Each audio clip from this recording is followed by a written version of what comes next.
Are you ready to take your business to the next level? Every day there are countless books and articles that are published offering the key on how to make your business a success. It's easy to feel overwhelmed trying to keep up and run your business. That's why Deb Creer created the Business Power Hour. Keep up on the latest trends, best practices, and techniques for how to make your business a success. Let the Business Power Hour do the heavy work for you. Good morning, good morning. I am Deb Creer, and I am passionate about giving professionals the tools that they need to make themselves and their businesses as successful as possible. And today I get to do one of the things I love the best. I get to have a repeat guest on. I love it when my guests are so knowledgeable and so helpful and so friendly and so gracious as to come on multiple times to share their wit and wisdom with our listeners and with our viewers. So please join me in welcoming Neal Schaffer to our program again. Welcome back, Neal. Thank you, Deb. It's an honor to be here yet again. I know. So much fun. I always love it when I get to talk with you because you really are such a wealth of knowledge. And I love that. And today we're going to be talking about something that is top of mind for a lot of people. For a lot of people, it's like, oh my gosh, I have no idea what it means. I have no idea if as a business I should do it. And that's the concept of influencer marketing. But before we jump in, let me tell people just a little bit about you. So Neal Schaffer is a leading authority on helping businesses through their digital transformation of sales and marketing through consulting, training and development, and execution of social media marketing strategies, influencer marketing, and social selling initiatives. President of the digital marketing agency PDCA Social, Neal also teaches digital media to executives at Rutgers University, the Irish Management Institute in Ireland, and oh gosh, there's no way I can say this, the University of somewhere, Jyväskylä in Finland. Neal is fluent in Japanese and Mandarin Chinese, and he is a popular keynote speaker who has been invited to speak about digital media on 4 continents and in more than a dozen countries. He is also the author of 4 books on social media, including Maximize Your Social and the recently published The Age of Influence, the definitive data-driven playbook for influencer marketing that marketers have been waiting for. Neal resides in Irvine, California, but also frequently travels to Japan. Please check him out on Maximize Your Social Influence podcast for weekly inspiration. So again, Neal, welcome. Thank you, Deb. Well, first, I'm ready for this power hour. I know it's the power hour. Here we go. I should change the logo to have that in there. But there's lots of lawyers that have that, so I suppose So thank you for the copy of your book, and so it is called The Age of Influence: The Power of, let me get this right here, of influencers to elevate your brand. And I shared with you before we started, I did something with your book that I almost never do. I dog-eared some pages. And that's because they were important things that I either wanted to talk about today or make sure I go back to. So let's go back and kind of start at, I like doing this with my guests.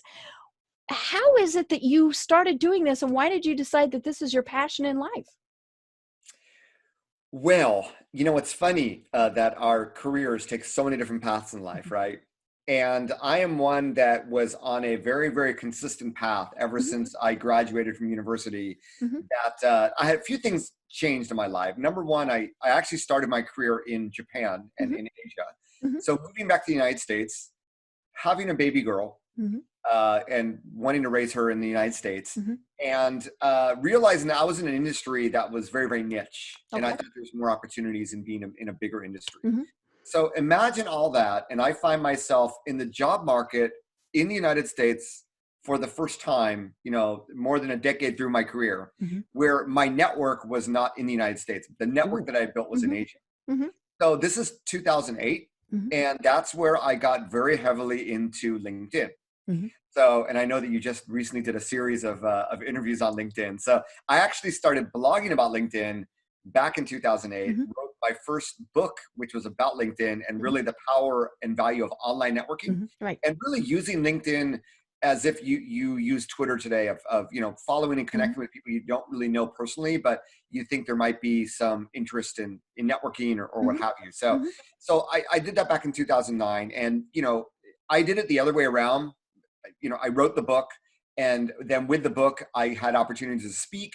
And as I spoke and my message got out there, there were a lot of companies, big and small, that reached out to me saying, Neal, we want your help with this. So that's where I launched a consulting company that focused on, digital and social media marketing back in January 2010. So we're already in our second decade. But I know that if you're a small business owner, if you're an entrepreneur, if you don't have a lot of time to invest in this, you just don't know, right? So there's always people that need to learn this. And that's why I find, a decade later, some companies I work with are more advanced, and some are just getting started and don't know where to begin.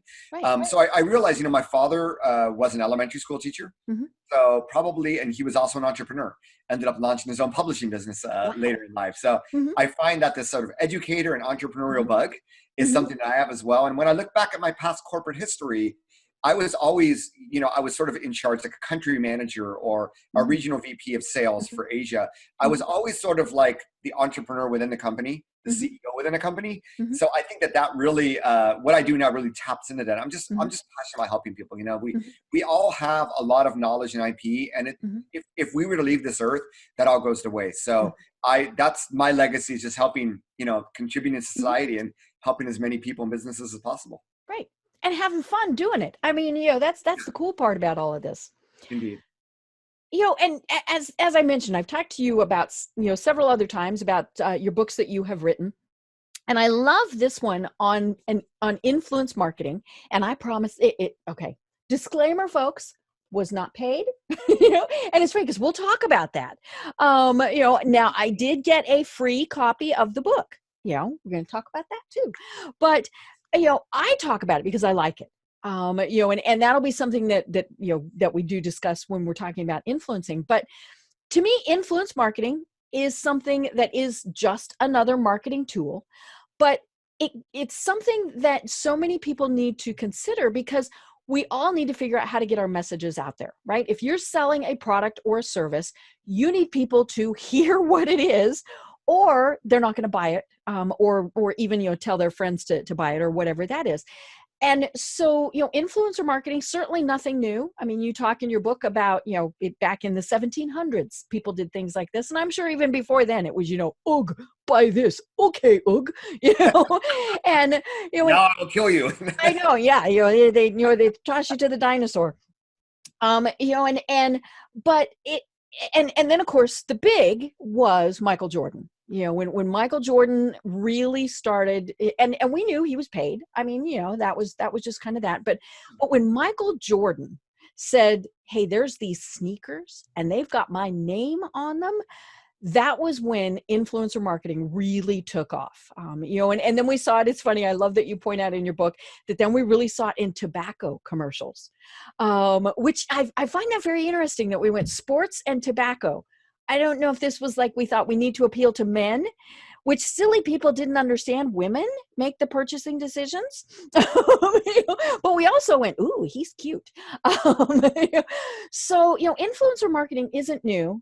The Kardashians did not start it, contrary to popular belief. But, it because it's been around so long, people don't always understand what it is. So for you, what is influence? What is an influencer? And then what is influencer marketing? Yeah, great question, Deb. So those things you point out, my first chapter of the book is we talk about, the history of influencer marketing. So we did not call Michael Jordan an influencer, right? Or, when Babe Ruth did a tobacco commercial or what have you, they were basically celebrities. Right. And we called those, before we called it influencer marketing, celebrity endorsements. So even today, you'll see Shaquille O'Neal, trying to fit himself into a Buick to promote it. And it's the same thing. You're tapping into celebrities. So what's changed over time is that social media has allowed more and more people to become more and more influential, right? So back in the day, there were 3 TV stations. There was one national newspaper that, there was like USA Today, and that was relatively new. We basically all we all watched the same TV, heard the same radio. Right. read the same, but today we are all over the place, right? Mm-hmm. And now you have a new generation. You can call them digital natives, Mm-hmm. consisting of millennials and especially Gen Z. Mm-hmm. You know, their source of information is not even Google. I mean, Right. it's YouTube, and sometimes it's just Instagram, Mm-hmm. or sometimes it's just who they follow on TikTok. Mm-hmm. So you know, those places have become the TV stations of Mm-hmm. past, right? Right. So now you have a lot of people that have influence. Mm-hmm. And when you think about it, Deb, I you know, when I talk to small business owners, and you sort of hinted at it, how did you get big? How did your business blow up? They Mm-hmm. always say word of mouth, right? Mm-hmm. Now, the promise, if you listen to a lot of marketers, social media is all about, you know, your content going viral and Mm-hmm. you know, all the word of mouth that happens from social media, which is still possible, Mm-hmm. but it's harder and harder to do for businesses because Right. the social networks, you know, the Facebooks, they need to stay alive. They need to make money. They're going to make it on ads. Mm-hmm. And guess what? Right. They're not going to show your content because they want you to pay for the privilege. Mm-hmm. So now we get to the point where, well, we want to get the word out about our product and about our brand, but it's very hard to do organically through social. Mm-hmm. But who can get the word out about our product on social? Mm-hmm. It's people, right? Right. And this is where we get into, you know, something very, very important. When I talk about influencers, they are other people that have a community in social media that that community is aligned with, you know, what your brand is about or what your Mm-hmm. business is about. Mm-hmm. So they could have 1 million followers. They Mm-hmm. could have 1,000 followers, Mm-hmm. right? The size doesn't matter, but the fact that they're online. I say this Mm-hmm. because I do know my brother is a CEO of a company and he stays off social media, period. Mm-hmm. So he might have influence offline. Mm-hmm. And it's interesting because part of, you know, what I do a lot of different things for businesses. One thing that I do is social selling training. Mm-hmm. So I work with companies to train their salespeople on LinkedIn and you know, even these days, Instagram and Facebook. So one of my clients, they're insurance sales. Mm-hmm. And the very first time before I started to train them, I was overhearing them talk in the class and they were Mm-hmm. talking about centers of influence. Mm-hmm. I'm like, are you insurance salespeople already doing influence marketing? Right. Hmm. They were talking about, where do we get leads? We get Mm-hmm. them from our community. We get them from people Right. in our community in a related industry that are trusted. Mm-hmm. So CPAs, you know, bankers, Mm-hmm. financial investment managers, Mm-hmm. whoever they are, those are influencers. Mm-hmm. Now, that's offline influence, but you know Mm-hmm. what? Some of these people may actually have online influence. Right. And that's what we're talking about, right? Mm-hmm. It's people that have online influence of a niche community Mm-hmm. that is, well, you know, there's an alignment where you can actually get into what is influencer marketing now. Mm-hmm. It is the ability to reach out and collaborate with them for a Mm-hmm. mutual win-win. So a collaboration might be that they talk about your product. A Mm-hmm. collaboration might be that you invite them on for a podcast or for a webinar, or you do an event together once we get Mm-hmm. through the pandemic. It can mean a lot of different things. Mm-hmm. But the notion is that you're tapping into another social media user because of whatever influence, great or small, that they have. Mm-hmm. And through that, it's going to help your marketing either through, you know, creating great content, getting new leads from that content, or that person helping to amplify your message in social Mm-hmm. media. Right. Yeah. And I love that you talk about the fact that an influencer can have 1,000 connections or millions, because that's one of the things that I think so many people, you know, get confused about is, well, we have to go with, you know, the YouTube person who has, you know, 5 million followers. Well, maybe. I mean, you know, and you know, I mentioned at the start that it's a marketing tool. So we have to use it like a marketing tool. There's research that's involved. There's planning that's involved. All of these various things. It's not just, oh, I like that person, so let's have them do this. You know, it really is about figuring out, do they talk to the people you are trying to sell to?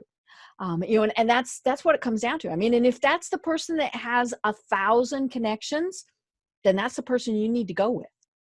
Exactly. Because if they can speak to 1,000 connections, or you work with someone that has a bigger community, but the interests are spread all over the place, you're probably going to be more impactful with the smaller Right. audience. There's data that suggests that. But, you know, Deb, I like to give this example. And, you know, I just published this book March 17th, 2 days before lockdown started here in California. But, you know, and everyone's like, well, you know, how do we measure this? Or what's the ROI? What's like the KPI here?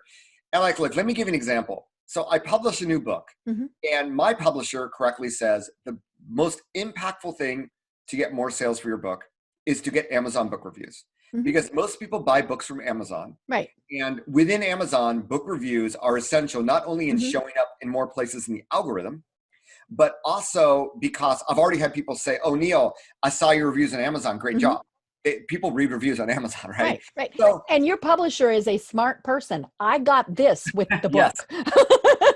that's my publicist. God bless Mhm, her. mhm. Next door to you in Florida. Yeah, she's Yes. great. Mhm. But what I wanted to go with that is I could have paid someone $1,000 to post a Right. picture on Instagram, but you know what? There's already people that know me. Mhm. There's people that endorse the book, other Right. authors that I can reach out to. There are Mhm. people that have reviewed my previous books. There Mhm. are people that pre-ordered them. There are people that already know. There are people on my email list. There are social media followers. There are Mhm. people that already know, like, and trust me. Mhm. I can go on Amazon and do a search for people that have reviewed similar books Mhm. and then see, wow, I'm actually connected with these people on LinkedIn. Mhm. I can reach out to them, right? Right. It's even saying, you know what? An MBA marketing professor at a top 50 MBA program in the United States is an influencer. Mhm. Right. They can recommend the books not only to Mhm. their students, but also to other professionals, to Mhm. other businesses that they work with. Mhm. So you begin to see influence, digital influences everywhere. It's Mhm. not just Instagram, right? Mhm. And in the book, as you continue to read it, Deb, I really talk about this. Everybody thinks of influencers as, pay someone, Mhm. Instagram, YouTube. We don't know if they're real followers or fake followers. Mhm. We've never heard of them, but they Mhm. have a lot of followers. They get a lot of engagement. No, no, no, no, no. Mhm. Start with the people around you that Right. already know, like, and trust you, Mhm. but treat them as an influence. It's a Mhm. collaboration. What Right. can you do for them? And as a Mhm. small business owner, as an entrepreneur, there's a lot of ways in Mhm. which you can help people. Mhm. And we get back to one-on-one Mhm. networking, Mhm. one-on-one sales. And I Right. believe that influencer marketing is closer to a sale, Mhm. find a win-win partnership, Mhm. than to treating people like they're programmable ad units on Facebook, which they're not, because they're Right. people. Mhm. And you mentioned working with the people who already know, like, and trust you. So you can offer them things. You can say, "Hey, I'll give you a free copy of my book." You know? And now there's nothing that's tied to it, because you don't want people to feel like they're forced to say yay or nay. And certainly not to give a good or a bad review, or post on Facebook, "Hey, I love this," or whatever it is. But that's a way you can tell people, "Hey, I'll give you 20% off your next meal." Maybe you're a restaurant. All of these various things. And it's about, as you said, reaching the people who already love you. And if they don't love you, well, maybe it's a good thing to reach out to them to find out, well, what's wrong. So that's a totally different thing. But yeah, it's about going with those people already. And Deb, it's a $20 book, but Mhm. the reactions I get from some people, it's as if they won the lottery. Right. It's amazing the little things that as Mhm. business owners you can do Mhm. to help others. And I'll tell you, Mhm. I know we're not touching upon the pandemic, because this is evergreen advice, regardless of Right. what area you Mhm. live in. Mhm. But in this pandemic, I mean, people will remember those companies Mhm. that helped them, that did good things Right. to them, Mhm. more than you can think.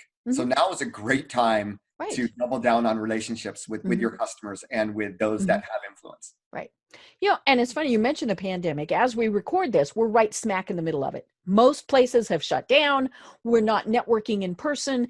We're in many, most places sheltering in place, not going to offices, all of those various things.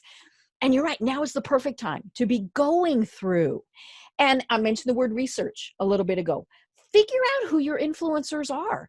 And maybe it's the person who's the chair of the Chamber of Commerce. Maybe it is a celebrity. All sorts of things. But reach out to them and figure out, how can we be working with these people in a partnership. And I think that's the key to influencers. And that's what always hits me in my mind is, when is it an influencer and when is it a paid spokesperson? Because influencers can be compensated. I mean, there's, and we'll talk a little bit about that. But we and I think it's more, if I see an ad, for a Lincoln car on television, I know that Matthew McConaughey was paid to do that.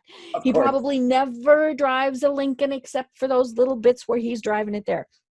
But if I were to see somebody who, were friends of friends on Facebook, say, "Oh my God, I just got this great new car. It's a Lincoln." And I'm going to think, wow, I might need to check out a Lincoln.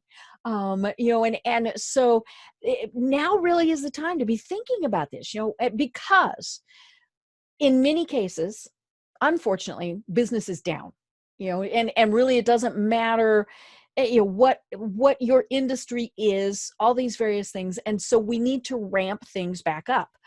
This is a way to be ramping things up when we're still socially distanced.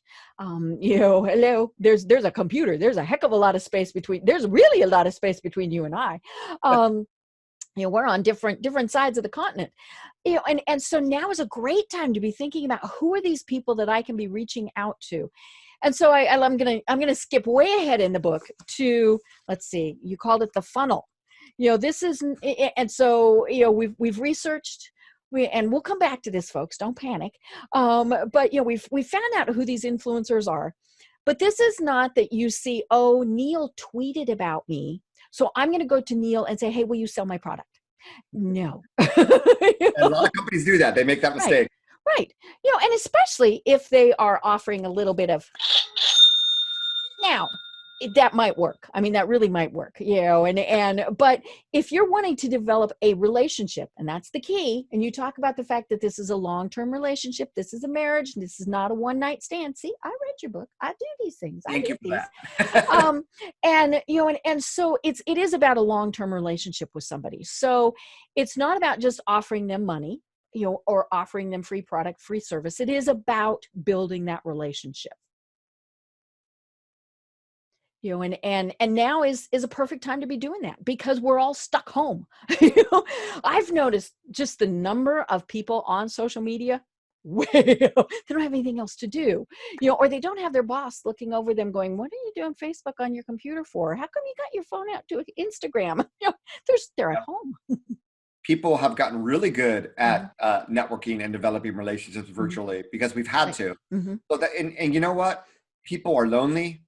People are looking for advice. It's just a great time to reach out right now. And, even if you're not an expert on this stuff, just sharing information. I mean, I go on to Nextdoor, which is the social media for local communities.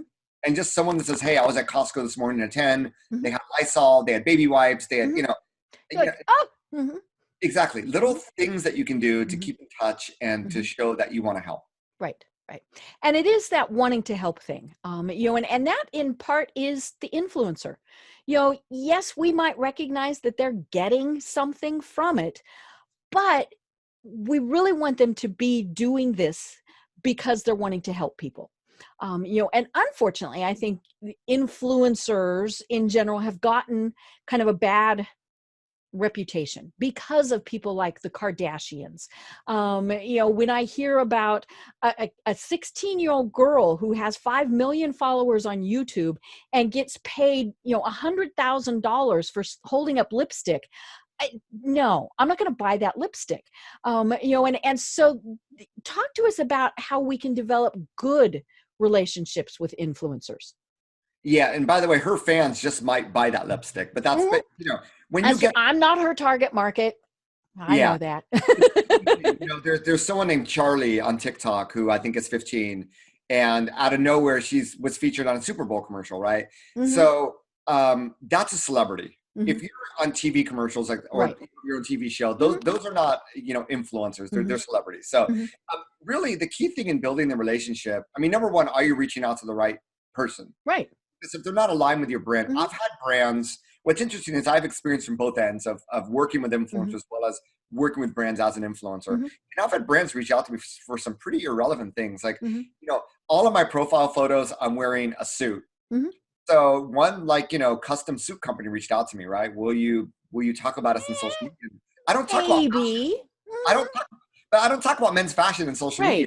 Right. You just have the suit on because you're professional in your pictures. Exactly. Not on this podcast, obviously, but we're all working out of our pajamas. But anyway, but I mean, the point is that, you need to pick the right person for the right reason, right audience. Because if I was to publish content about men's fashion to my audience, it would not go over very well. Right. We'd all be very confused. Exactly. So you need to work, but you also need to keep a very, very open line of communication. You don't want to force people into doing something they don't want to do. People have different reasons for what they want out of life, right? So it all starts with, before you even reach out to someone, of genuinely engaging with them. Are you following them? Have you commented, right? And have they followed you back, or have they commented back and liked back? Because Deb, you hinted at that sort of influencer conversion funnel. It is a sale. Mm-hmm. If you reached out to 100 different people, they're Mm-hmm. not all going to respond back to you. Right. Right? I'm sorry, no matter who you are, Mm-hmm. this is a fact of life. Mm-hmm. So you need to be reaching out to a lot of people, and you want to keep the conversations as open as Mm-hmm. possible. You want to ideally build the rapport on Mm-hmm. social media beforehand. And when you Mm-hmm. reach out, you just want to say, hey, love your content. We're Mm-hmm. both trying to help, your target avatar with Mm-hmm. their target, problems with a target solution. Mm-hmm. And, we'd love to find a way in which we could work together. Don't know Mm-hmm. if you collaborate with other companies, but we'd love to have a phone call, Right. see what we might be able to do. Mm-hmm. And really that's it, Right. From there, yes, money, these people are professionals. They have to make a living. Mm-hmm. So money may be part of it, but they may say, you know what, I'd love to try out your product. Mm-hmm. Or I'm already using your product. Can you upgrade me? I don't know. Right. But right. Yeah. There's lots of different reasons. And in fact, you said something in the book about only 11% money is their overriding factor. Right. We have to remember that. So Mm-hmm. if they're only in it for the money, and if you look at their content and every day they have a post with hashtag ad, hashtag sponsored, Mm-hmm.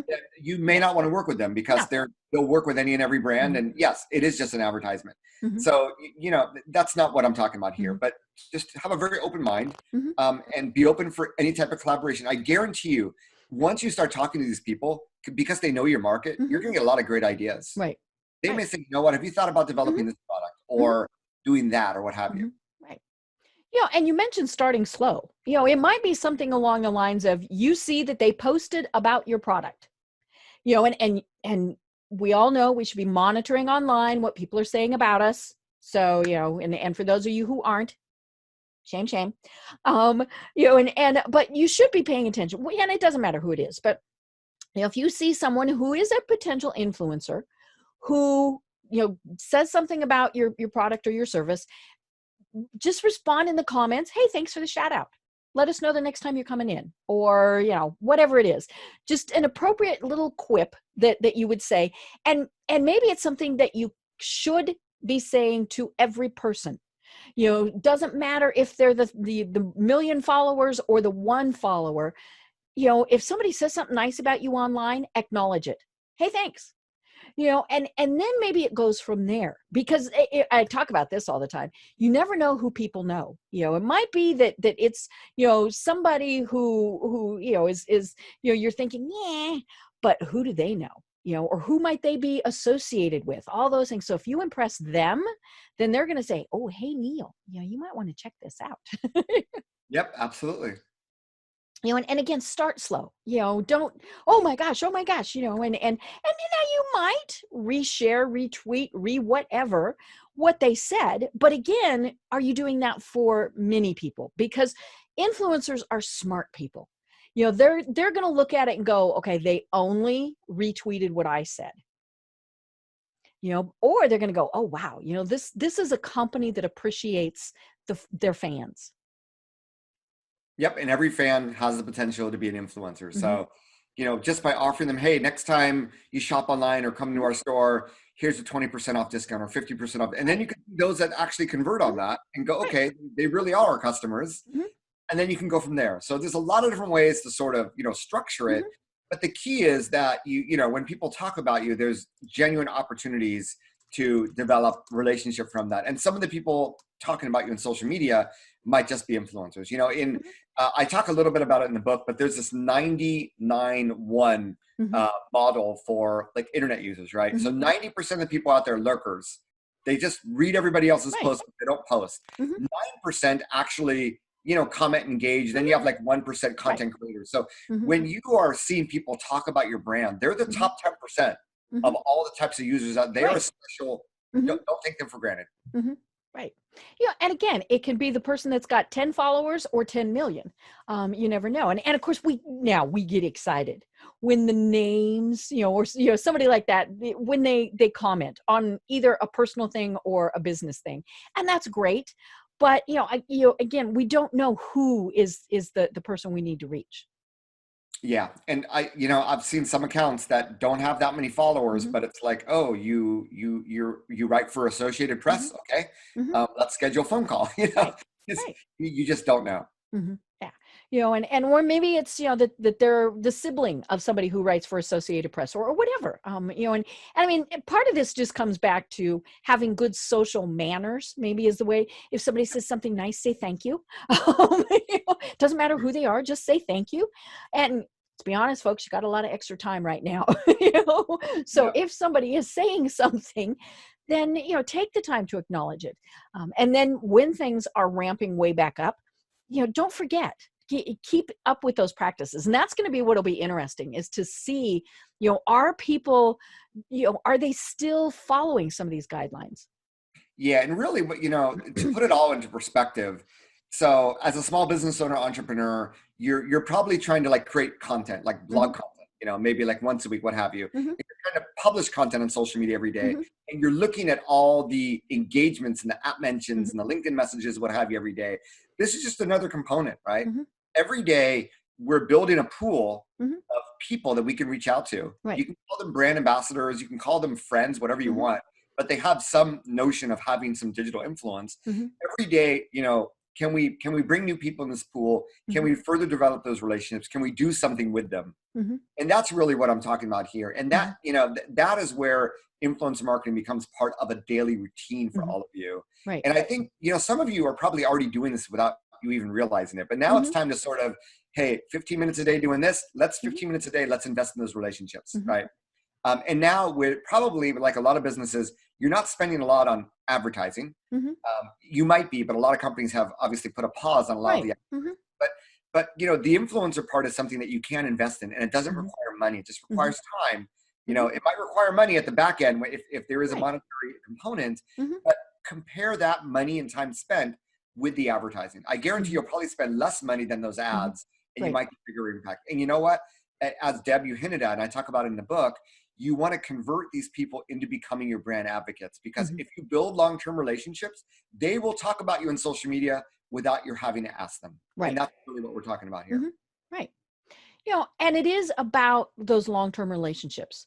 We've all seen things where somebody talks about something once and then never again, and then it's pretty clear, okay, there was a reason they did, or they didn't like it, and then that's a totally different thing that you need to be doing. But yeah, it is about just kind of watching it, managing it, going through it.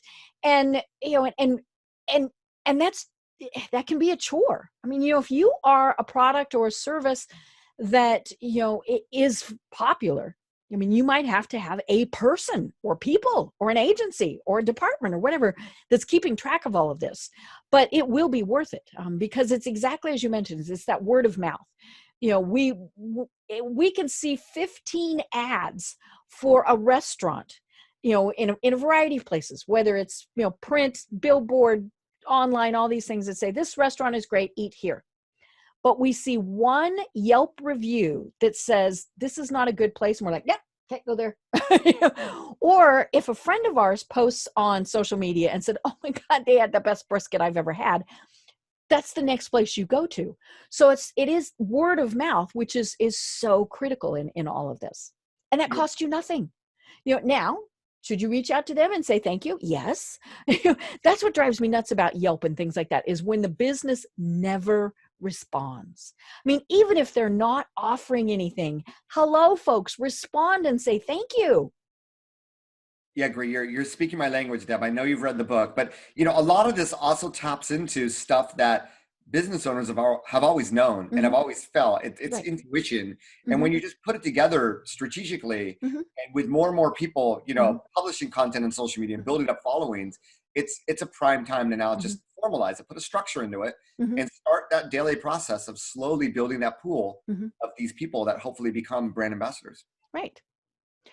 So now one of the types of brand ambassadors, influencers, whatever your chosen word is, employees. And that's a tricky subject, but should we be wanting our employees to be talking about us? Yeah, it's funny. So when I wrote that chapter, I had someone at my publisher say there are companies where they're not allowed to Right. share Hmm. information about their company on social media. In fact, Hmm. once when I taught in Ireland, we had a Facebook employee from Facebook UK Hmm. there, and he said that they cannot write an Amazon review for Facebook portal, no matter how much they love the product. Like Wow. they are not allowed. And there are other, my editor brought up, I think Netflix. I think the employees can't mention Netflix on social media. So I do realize, we're talking like really big enterprise companies there, but I do realize that some companies do have very, very stringent legal restrictions. But I also realize that people are people, and you talking about where you work is a natural thing, right? There's no law against that. So you can try, you can put it in your HR policies, but unless you're saying something bad, usually they're not going to come after you. Right. I mean, you don't want to leak, you're not leaking confidential secrets. Like, I think there was on LinkedIn, someone found out the name of Microsoft Vista a year before it was announced because pure illegal things. No, people. No slander, no libel, no insider trading, none of that. No. They updated their profile to like, secret Vista project or whatever. Right. So you don't want to do that stuff. But what we're talking about here is collaboration. And what is really interesting is, since I've written the book, Deb, I've sort of evolved and the industry has evolved. And really, it's not about just your employees sharing your content. It's about making them part of your content, right? Right. It's about, hey, we have a great photographer on staff, or we have a great videographer that works with us, or we already have people that love, that work for us, that love our product. They're already talking about it in social media. Yes, that might be the case with some of your companies. And if it's not, maybe they want to talk about your product, but they're afraid that they're going to get their wrist slapped. So it's, yes, you can put something in your employee contract, NDA. I'm sure you already have that stuff, like you have for using a cell phone during work time. And a lot of it's just common sense. It's just having to sit down, creating some guidelines, real simple. And, we'd love if you talked about us. And you know what, if you want to be part of our social media program, come meet with us. Let's have a talk. And, just for content creation, because they know your brand and they can provide a different perspective, there's immense value just there. Right. And if your employees won't say good things about you, you have totally different problems. Amen. I mean, let's just be honest. If they're not going to say, hey, I'd eat here, even if I wasn't an employee, then you've got a different problem. In some of these programs, it used to be called employee advocacy, and some people still use that term. And it's been around for a few years, and there's been a lot of failures. And I think the failure is because the administrators treated their employees as if, okay, they're going to join the program, and then they're just going to share all of our tweets, and they're just going to spam the networks. And I will tell you what to say. Exactly. We're talking about collaboration. Just as you would reach out to one of your fans or customers, if you treat your employees the same way, in the same spirit, it is just a completely different story. Right. Now, one other thing, and so for those who know me, know that I'm real type A. And it's funny that I went into public relations more than advertising, because advertising, whatever you do, you paid for it to be this, that's what comes out. PR, it's like, we're going to take a little of this paragraph and a little of this paragraph, and we're going to put in what we want. But I still am really type A. And so, as I'm looking at all this, I'm thinking, how do you manage an influencer? What if they say something bad? All of these various things. And you talk about that a lot in your book, because, it is something, formal agreements, informal agreement. Do you pay them? Do you not? I mean, what if they say something bad? What if, more importantly, what if they do something that is contrary to your brand?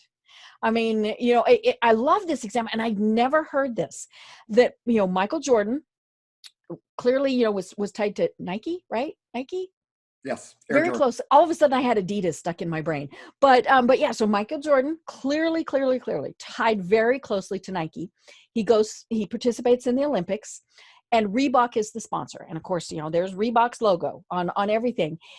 And then they go to, for the medal recognition, and he drapes a flag across the logo. He's not in any way disrespecting Reebok.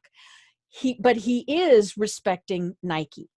And so, but we have things where, what if he had been going, look, Reebok, look, and Nike's going, wait a minute, what the heck? So, managing influencers. I mean, how do you go about doing that? Yeah. So I think part of the problem is if you don't pick the right people to begin with.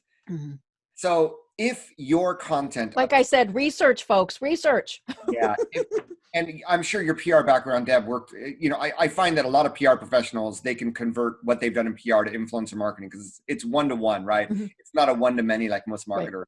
And it requires time to develop relationships. Mm-hmm. It's not a, you put the switch on and all of a sudden you have all these influencers Mm-hmm. working with you.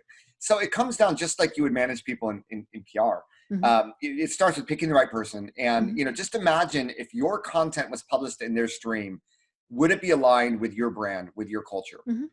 Because we've had instances, there was a gentleman named Logan Paul, a YouTuber, Mm-hmm. a lot of brands work with, and then the guy goes to Japan and he goes into a forest that's famous for suicides. And there was actually someone that just committed suicide, and he shows this in a Oh. YouTube post. This is just like a year ago. You do a search Mm-hmm. for Logan Paul, Mm-hmm. Japan suicide forest. Mm-hmm. And yes, YouTube banned him, and Mm-hmm. every single brand said, we no longer want to work with you. Right. So Mm-hmm. some of them may thought, we want to work with like a young millennial that has a lot of YouTube followers and Instagram followers, and it's a great influencer, but everybody has their own way of spinning things, of they talk about. So just make sure they're already not talking about stuff that might be a little bit controversial that you don't want to be associated with. So that's the first thing. So the second thing is, yes, it is okay to have contracts with influencers. Mm-hmm. I would keep them simple, Mm-hmm. but most brands, most large brands or most large agencies will have a contract in place. Do a search for influencer contract template. Okay. There's tons of free ones out there. Mm-hmm. I would just say, keep it simple. These are our expectations. This is what you promised to do, Mm-hmm. right? If it's that sort of a relationship, Mm-hmm. and yes, it does become enforceable. The number three is you can have relationships based on what you're asking them to do before you post it. Mm-hmm. Can we review it just to make sure there's nothing that would strike us wrong? And if an influencer is truly working on behalf of your company, especially if they like and know and trust you, I don't think they would have a problem with that. Right. And I think it's the way you spin it, right? Mm-hmm. And Yeah, it's not I'm the overseer and I must see every word you're writing. Yeah. You want to be able to potentially add additional value and just want to make sure that what you talk about is, that we have all the features you talk about our product, whatever it is, right? Yeah, So price is right. I mean, whatever it is. Mm-hmm. that is something that you could also do if you're freaked out about. I think after you do a few iterations, you may not need to do that per se. But yes, and you can provide them sample paragraphs of text. You can provide them sample images. Obviously, the idea of working with an influencer is that they are a content creator. They're good at what they do. They're good at describing things or taking photos or videos. So you shouldn't want to do that. And then after they do it, you would sort of want to keep track, hey, did they post please. Because you might want to be sharing it too. Yes, please tag us. And that's when you write the contract. Every time you talk about us, you must tag us. Right. And yes, there are FTC guidelines, so they should be using hashtag ad if there was a monetary, component. Okay.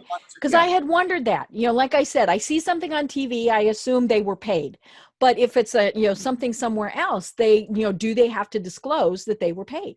Yeah, and they do. And the FTC is pretty clear about that. I mean, they're even pretty clear about affiliate links, which not everybody does. Some do more clearly than others, but yes, they need to disclose that relationship. You as a business cannot expect them to do it unless you plainly say, we need you to do this. So, so yeah, once you have the tag, you will know every time they talk about you, or at least when they want you to know, right? And you can monitor from there. I don't think you need to go anything above and beyond that. And I would have regular talks, maybe every 3 months. Right. This is sort of our Q2 plans. We have a new product coming out, or we have this or that. We love if you could talk about this, or maybe we can collaborate on that. And you want to keep in touch. And what's going to happen, Deb, over time is some influencers are going to perform better than others. Right. Some will not live up to their contract. They got busy with other brands. They got busy with work because this was a side hustle. Right. For many people, it's a side hustle. Yes. But there are going to be some that, it's the 80-20 rule, right? So keep working with the 20% of influencers that drive 80% of the impact, but always find new people. And maybe the other people, you're not going to delete them, but you're just not going to work with them as often, right? And when it comes time for the contract to renew, you bid them adieu. Exactly. Do a 12-month contract would be, renewable every 12 months if both parties agree. And like I said, I've had a brand send me a contract that was 20 pages. They wanted me to indemnify them. I'm just like, look, you're approving of this content, right? Don't scare me into this. Right. Make it pretty simple because it should be simple.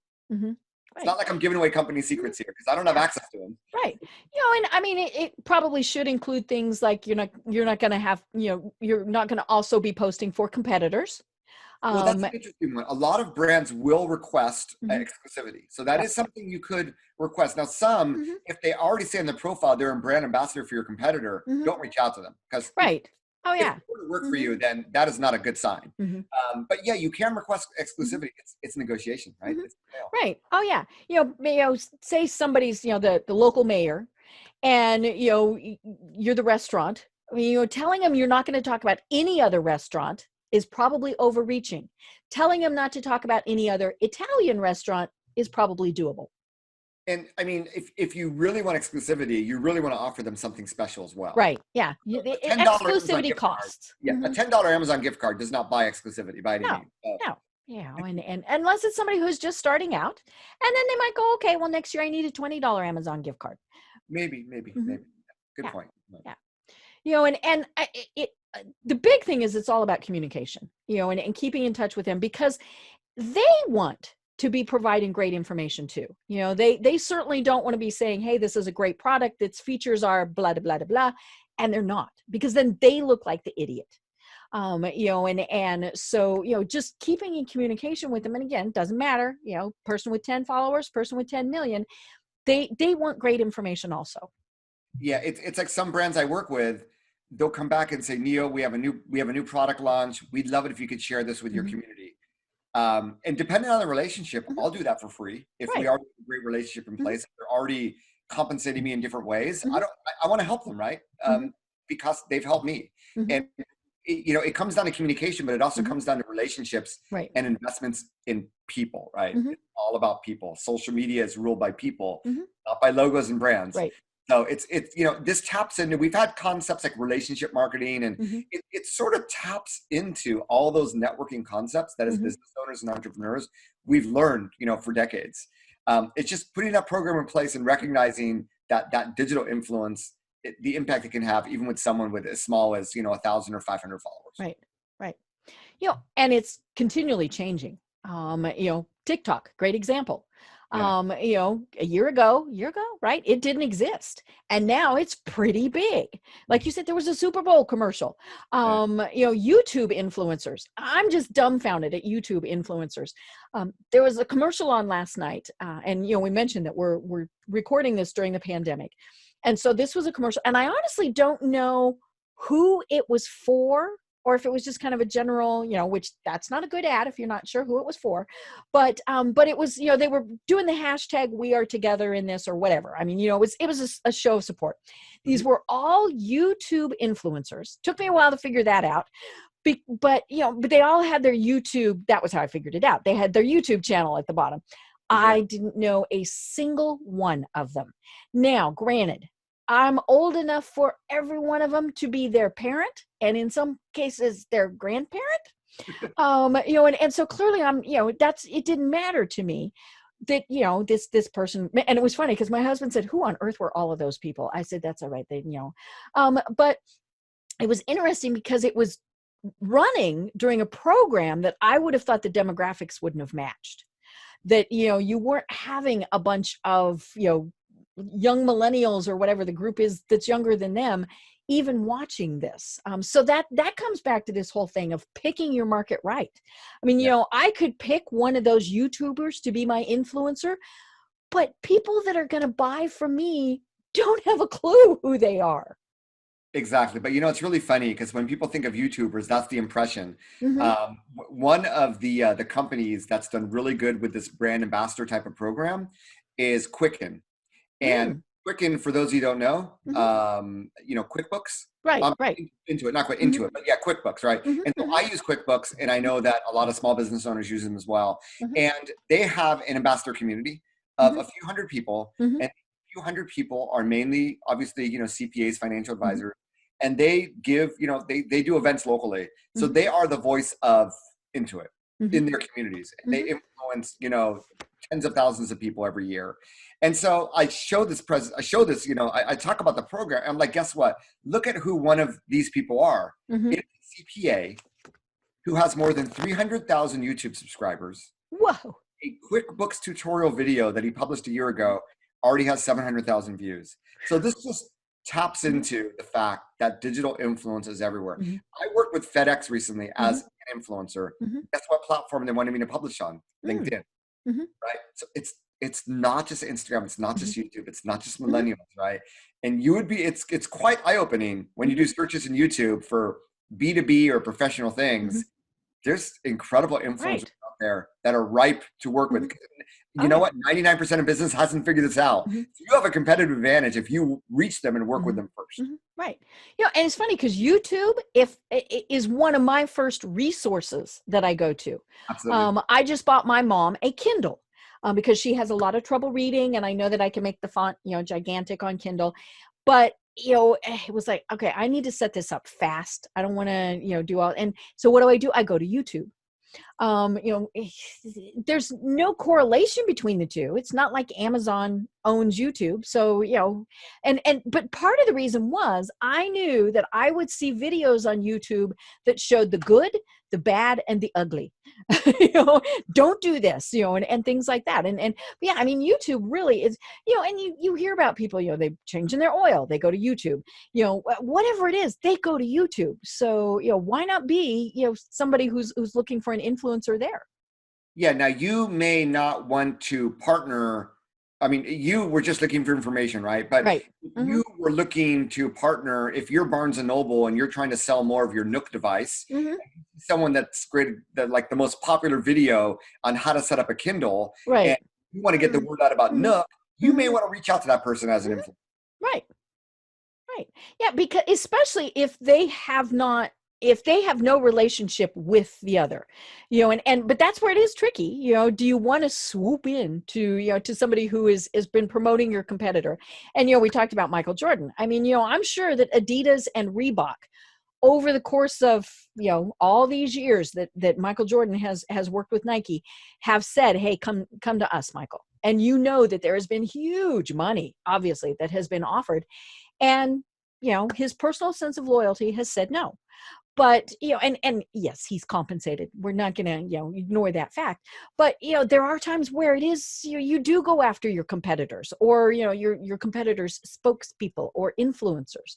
You just have to be thinking, okay, I bought it's kind of like, we talked about, this is a marriage. It's a long-term relationship. Are you going to go after somebody else's spouse? Because then they're going to go after somebody else too. And, you bring up a really great point, Deb, that I probably should talk more about in the book, which is about loyalty. When you build this great win-win relationship, most people are loyal in those relationships, right? So it's all about that. It can't be a one-sided relationships are not going to work, whether they're in life or with influencers. Yeah. So if all you have done is paid them, then they very well may go to somebody who pays them more. Yeah, or the next customer they get, and that's why it's not that one night stand analogy that I use in the book. So yeah, it's people, it's common sense, but truly work with these people with an open heart and collaborate and find that win-win relationship, and that's where the magic happens. And one of the things I point out in the book that a lot of companies and these days a lot of social media for small businesses is just Facebook ads or Twitter ads or whatever, and when you turn off that ad, it's done. But when you work with influencers, that content that they've created survives, survives forever. That's where that long term you get that ROI that doubles, triples, quadruples what you might have gotten from a very, very short term campaign, because when it's off, nobody's talking about you anymore. Right. Well, we've only got about 5 minutes left. And it's funny because, like I said, I dog-eared these pages. And so, and again, folks, all I got was the book. There's been no financial compensation. And actually I ask any of my guests who are authors, if they want me to talk about the book, they need to provide me with a copy of the book. I'm not psychic. And Neal's people were very gracious to send me the book, but I want to, and there's no way we can talk about this one in the final 5 minutes, but I want to bring it up because you talk about 16 different ways to collaborate with influencers. And I love it because, of course, this, as I fling things, is one of them. I mean, there are people that, but there's so many other ways. So you hit on a couple, in the couple minutes that we've got left of ways that, because let's be honest, we're talking to small business owners. We're talking to people who have budgets that are, especially after the pandemic, they're in the hole. Yeah. And so how can we work with influencers when we cannot make the little cash register ring for them? So one of the easiest ways, and it's exactly what I did with you, Deb, is to provide free product. Provide free product in hopes that if they found it recommendable or if they liked it, they would share it on social media. And there are people there's a lot of people doing that right now. Right. There are people that would love to do that. So that is one of the easiest things you can do. It's just the cost of product and shipping. But if you want to incite more word of mouth, you need to get your product.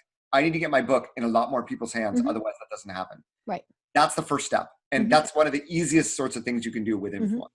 Another really easy thing to do is we've always had affiliate marketing. And for those of you that don't know, it's working with people that have digital influence, influencers. And hey, if you share this, you get a commission. But with influencers and influencer marketing, we want to go above and beyond that because there are influencers who will share your links. But when you provide a benefit to their community, in addition to that, a discount code that's specific to the influencer, this is obviously going to be more relevant for e-commerce companies out there. But, then it's like, hey, not only am I recommending this product, but they have agreed to give my community 40% off your first order just by using the code, my influencer name. And that's a very, very powerful way of taking affiliate marketing up a notch when you work with influencers. Right. And really, because then it's a win-win-win for you, the influencer, and their community. And that's really what you want to get out. So those are two easy ways with zero marketing budget. Right. I mean, hey, Henry Ford said, you need to spend money to make money. Like money is not made without spending money. And I believe that is the case, right? But instead of like throwing money at Facebook, you are actually giving product, right? Or you're developing this relationship where you're giving a discount, but you're getting additional sales for that. So either way, I think it's very, very low cost, very, very potentially high ROI. And those are the things that I would look at, especially for that first one of inciting word of mouth. It could go, hey, you could pay someone, but you're not paying someone to amplify the content. You're paying someone to create content that then in the contract you can reuse. You can reuse that content for your ads on your website. And then someone comes to your product page and they see an Instagram post from someone that's recommending you. And it speaks much better than an advertisement or any ad copy that you can create, right? And that's what savvy companies are doing. It's really about the content and the collaboration, not necessarily that amplification. Right. And let them know, if you have reshared their content and 500 people clicked on that affiliate link, let them know. I mean, because they're going to think, wow, because they know their own metrics. But when you let them know, okay, here's how you benefited us. And obviously you're saying thank you, and things like that. But let them know, because they don't want to be doing this just to have it go off in the never land. And I think that's what a lot of us think. We post, and because of the 90% lurker factor, we always wonder, is there anybody out there that's paying any attention? And influencers are like that too. They want to know that what they're doing, what they're saying is making a difference, is helping, is doing whatever their goal is. And so even if it's, hey, I helped Neal sell some books, I want to know that I helped Neal sell some books. Absolutely.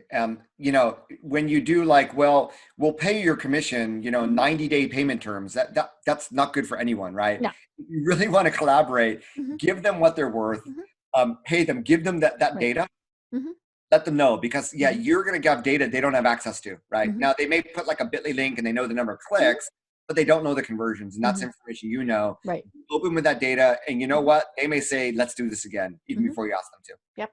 Yeah. Or they might say, you know what, we've been wasting our time. Yeah. Or it's, as we've said, it's part of a marketing thing. So they go, okay, well, we didn't have the message right. What do we need to do to work with you to get the message better? It is a team project. Everybody wants it to work and wants it to be successful. Absolutely. And, that's why you want to be long-term. You want to work with multiple people, because 10 different people are going to get you 10 different results, right? Right. And that's where it gets really, really, and then you got the 80-20 rule, what have you. That's when it gets really interesting. Once you have some data of working with influencers, that's where you really start to rev up that ROI. Right. I love it. Well, good gosh, Neal, we are at the top of the hour already. Time flies. And I know, and I still have 6, 7 things that are dog-eared, and so that just means that we have to talk to you again, because I think this is something that, is obviously a very important topic. I think more and more people are figuring out they need to be doing it, but then they're thinking, I have no idea how to be doing it. So this is great. So, obviously they can go in, they can buy your book. And I'll be honest, folks, the link on the Business Power Hour page is an Amazon affiliate link. Disclosure. But you can just go to Amazon directly. I mean, that's fine. But it's called The Age of Influence. Let me hold it up here to the camera where it can actually focus on it. The Power of Influencers to Elevate Your Brand. So for those of you who are just listening, it's The Age of Influence, the Power of Influence to Elevate Your Brand. It can be found on everywhere. But yeah, so, tell us though, Neal, how do people find you and connect with you? Well, before that, I just want to say, and I use affiliate links as well. And for those of you that don't know or sort of cringe at that word, what is 1 hour's of Deb's time worth for her business? Or if you were going to consult privately with Deb for an hour, that's worth a lot of money, right? She probably has a podcast editor that has to go through and edit these things. Yep. There are hosting fees that she has to pay to host her podcast. So there are costs. As much fun as I have, there are still costs that are involved with this. I always say those little affiliate links, they help pay for the overhead. They help keep the lights on. I hope you'll respect and support Deb. So so I am Neal Schaffer, NealSchaffer, everywhere on social media, my website. I do have my own podcast called Maximize Your Social Influence if you want to learn more about this concept of digital influence and how to leverage it. And then, I have my book, The Age of Influence. And through those 3 things, I think you'll be easiest to connect with me. Perfect. I love it. Well, do you have any final thoughts for everyone? No, I think that, you're not going to go wrong when you invest in relationships. And, 2 things a lot of small business owners say, obviously, word of mouth is what generates business. But you know what? Business is so relationship driven. Deb, when I look at my agency clients, my long lasting agency clients, they've all come from relationships, introductions from friends, what have you. So at the end of the day, yes, it comes down to relationships. And like I said, I think we're still going to be in this pandemic in May for sure. Right. So take the time now to invest in those relationships and you're going to reap dividends. Right. Obviously when the pandemic is over and even during the pandemic, I think it's gonna enlighten you in many ways. Definitely. I love it. Well, I am Deb Creer. I've been having an absolutely wonderful time talking again with Neal Schaffer. Can't wait to do it again. But until then, everyone have a great day. Tune in for our next program for even more trends, best practices, and techniques for how to make your business a success. The Business Power Hour, hosted by Deb Creer, is proud to be part of the C-Suite Network.